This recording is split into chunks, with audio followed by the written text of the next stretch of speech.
Welcome, welcome, welcome. This is Edna J. White, and this show is What About This? This is your destination to hear amazing real life stories from real life people that live real amazing lives, and they love what they do in everything they do. So this is their 15 minutes that we're going to have talking about their business, their love, or their life. So today I have Jennifer Ramirez, and she's going to tell us all about what she does. I know I met her online through somebody else. So I know that she has a great, great message, more so a movement. I like the word movement because she's got everybody going in the same move. So it's really, so I introduce to you Jennifer Ramirez. Get away. Hello. Thank you, Edna. I appreciate it. Hi, everybody. I'm Jennifer Ramirez. I'm just going to tell you a little bit about my story. So I'm a single mother. I've been a single mother since pregnancy. I also am a sexual abuse survivor. I was abused at the age of 7 by a close family member. And because of my trauma that I endured when I was younger, I made a lot of mistakes as a young adult. I was in toxic relationships with men. I was always looking for love. I was always looking for someone to complete me, looking for someone to complete my family. I was just always searching for something. And I just never really realized that a lot of the bad things that I went through and a lot of the bad decisions I made were attributed to the trauma. I also teach women that it is important to listen to that voice inside. We can call it God, we can call it intuition, call it what you want. The voice is there and you need to listen to it. I heard the voice because I'm a very intuitive person. I always have been, but I stopped listening to it because I was so angry. I was lost. Life was hard, so I blamed God a lot of the times. Like I went through this abuse, I'm raising this kid by myself. I'm broke. I'm living in this terrible neighborhood. Like what the heck happened, but because I stopped listening, I started hanging around people that thought like me in a negative mindset. I worked in a really negative work environment for a long time too. So it was just negativity just was swirling around me. And it wasn't until I actually changed my jobs that really turned my life around. I was working in that negative work environment for a long time. And then once I switched to another job, I worked with people who were very nice. There was no drama. It was just the way it should be, right? And so I was like, wow, this is amazing. And everybody I worked with was very nice, and everybody had their college degrees. Everybody had a bachelor's or a master's. So I was very inspired by that. And everybody was just intelligent and very good at what they did. So I was like, wow, I want to be like them, And so that's what actually inspired me to go to school. And I went and I got my associate's degree in 2017. I was still working full-time mom, and going to school part-time. So it was just, I say it's just an associate's degree, but it's not just that. It was a big accomplishment because it was really hard to do all that while still raising my kid and working full-time. So then I also got myself into $25,000 worth of credit card debt because my daughter's father never helped me financially.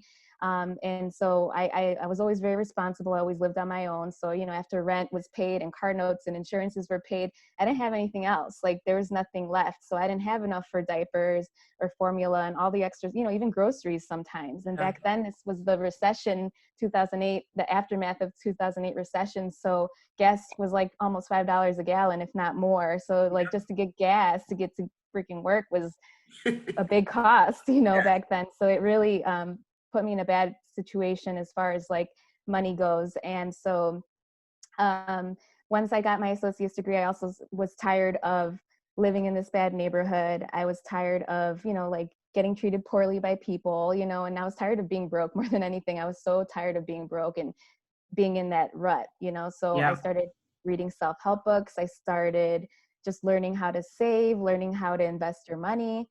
And then when I turned 26, I was able to purchase my first condo, which was a huge accomplishment for me as well, because, I was very broke at the time. And I went through a program through the city of Chicago that helped low income people with, grant. They give you not tuition assistance. They give you grants for down payment assistance, closing costs, no private mortgage insurance, and your mortgage. So it was really awesome because, and then when I got my condo, I was able to my mortgage was way cheaper than anything I had ever paid in rent. So that left me with Yeah. a lot of extra money. So then I started paying down the debt. And then when I turned 30, I was 100% debt free. Yeah. So because I was 100% debt free, now I had all this extra money, and I'm like, ooh, what am I going to do with all this? And I started saving it. And then I started teaching myself how to, grow my money. And then I started investing in real estate. I purchased another property. And then a couple years later, I purchased another property. And that was life-changing, just Right. to have that extra income coming in, from renters and stuff like that was a big, big thing for me, just Right. because I had only worked full time and that's the only income I had, right? So I purchased the properties, and then in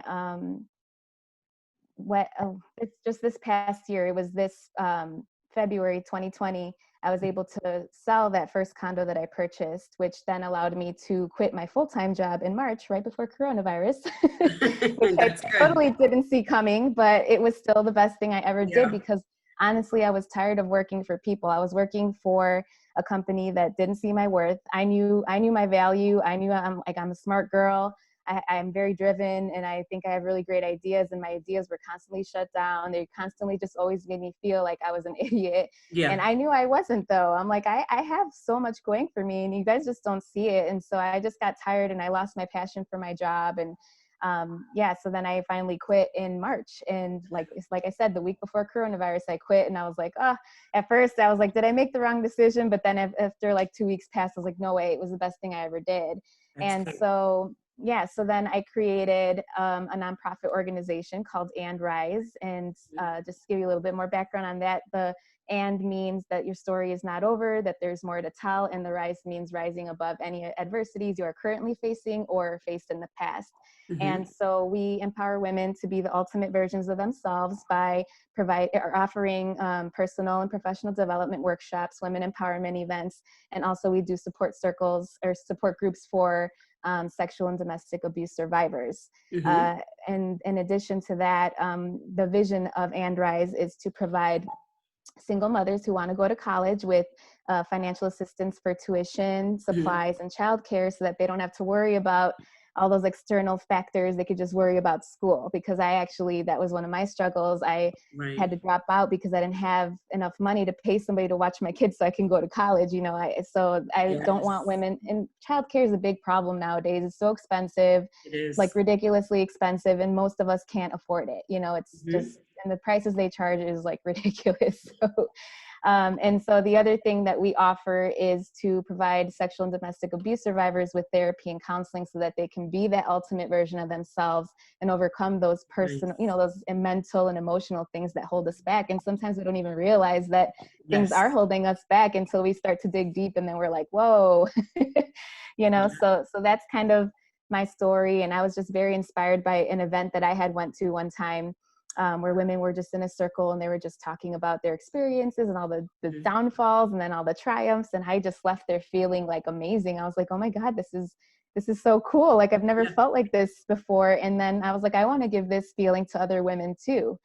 So I just started doing these events out of my living room. That's how they started out. They were in my living room. There's a couple girls there, and, but I got amazing feedback. And then by the third event, we had sold out of like 150 tickets on Eventbrite. So that in itself showed me, okay, there's a need for this. Women like this. Women want this, right? So I was like, I think I can create this. And that's how I started Andrise too.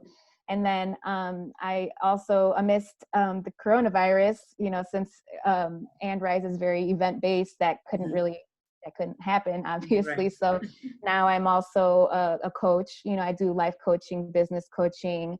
I offer one-on-one coaching, group coaching, and mastermind courses for, women who are either mothers or single mothers that are either in the first to 3 years in their businesses. And I'm helping them, with direction and clarity, and just so they can, fully show up, fully doing what they really enjoy in life. Oh, that's nice. Very nice.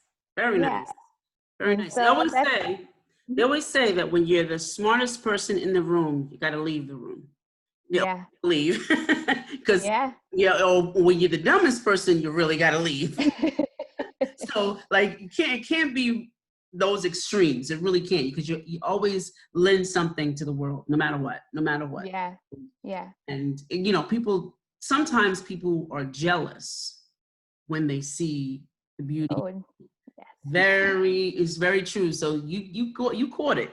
You caught it before it kind of started affecting you, because when I coach some of the women that I work with, they're in a rut at the job, and the job is what's holding them there. They're Yes. afraid to make that jump, and you made that jump, which is amazing. But it did take me, I struggled. I'm not gonna lie, I struggled. And it was healthcare. I was like, what am I gonna do about insurance? And now that I think back, I'm like, that was the stupidest reason, just for one thing, for healthcare. Come on, like that's what you held off for months, and then finally I was just like, you know what? Oh, well, if I have to pay $500 a month for healthcare, it's worth it, because I'm not working here anymore. Yes. I know I was reading, I forget what book I was reading. I forget what it was. And one of the reasons why we stay where we are is for healthcare. And the question was, does rich people think about healthcare? No, they just go pay whatever they want. And I'm like, so I'm never going to get rich if I'm going to keep thinking about healthcare. And, and it really is true. It really Very true. is true. So when I started working for myself, I was like, how am I going to pay for everything? And it was literally, I didn't even think about it. I really didn't even think about it. If I wanted something done, I just, okay, let me just give the money, Yeah. And then It I just thought about comes it, to you. like, wow, I had a struggle for no reason. Yes, because we put really those good. own ideas in our own minds. It's us. Oh, yeah. I think us being women too, we overthink everything. And we're, Yes. we just Yes. want to make sure everything's taken care of. And we're just like, oh my God, what if this? What if that? Right. And it's like, right. Can't let the what ifs deter you, because imagine if you never did it, and that's something else I like to tell women is, there's a lot of people there were a lot of naysayers in my life that said, why are you doing that? Why are you talking about your and they will say it. Why are you telling your business? Why are you're putting all your business out there? And I'm like, because I want to help other people. That's why That's I'm right. doing. That's the ultimate reason of all of this. I don't think it's a bad thing, but other people do see it as a bad thing. But I always tell women too, if you have a crazy idea, do it. Even if people tell you you're crazy, because if you never do it, you'll never know. If I would have listened to everybody that gave me advice, I would be nowhere right now. I would still be at my job, miserable. I wouldn't be helping women. I wouldn't be doing any of this stuff. So don't listen to people unless they have good intentions. And I always tell people too, unless they're an expert in the field. Are you a business expert? Are you a real estate expert? No? Yes. Don't listen to them, because I say it all the time. Who told you that? Was that the professional? Who told you that? I tell my clients all the time. Yes. Somebody told me. I was like, well, who told you? Was it a professional? Yeah. It's like asking someone in the street about something about your health, and they're a doctor. Like, why'd you do that? Like, very good. I like that. Very true. So how can we find you on social media? How can we get involved with your movement, with what is it called? Andrise. How can we get involved with that? Sure. So I guess if anyone's interested in volunteering, we can use some volunteers. So if you want to volunteer or just visit the site, it's www.womenrisechicago.org. You can reach me directly at jennifer@womenrisechicago.org. We're on Facebook at Women Rise Chicago. Sorry, it's not Andrise, because that name was taken already. A lot of people get confused, and then we're also on Instagram at Women Rise Chicago as well. We're on YouTube under Andrise. We're on Pinterest under Andrise. We're like on all social media. I try my best to put myself out there. Absolutely. Yeah. And if you want to reach me directly, like I said, my email, Jennifer@WomenRiseChicago, or you can find me on LinkedIn under Jennifer Ramirez as well. Okay. So we have gotten the twos and the yeses and the goods and the bads and the wonderful and the love. You hear the love that she has for her business. So if you want to volunteer, if you want to join the Facebook page, if you want to be part of the movement, reach out to Jennifer Ramirez. This is Edna J. White and Jennifer Ramirez signing off. Bye.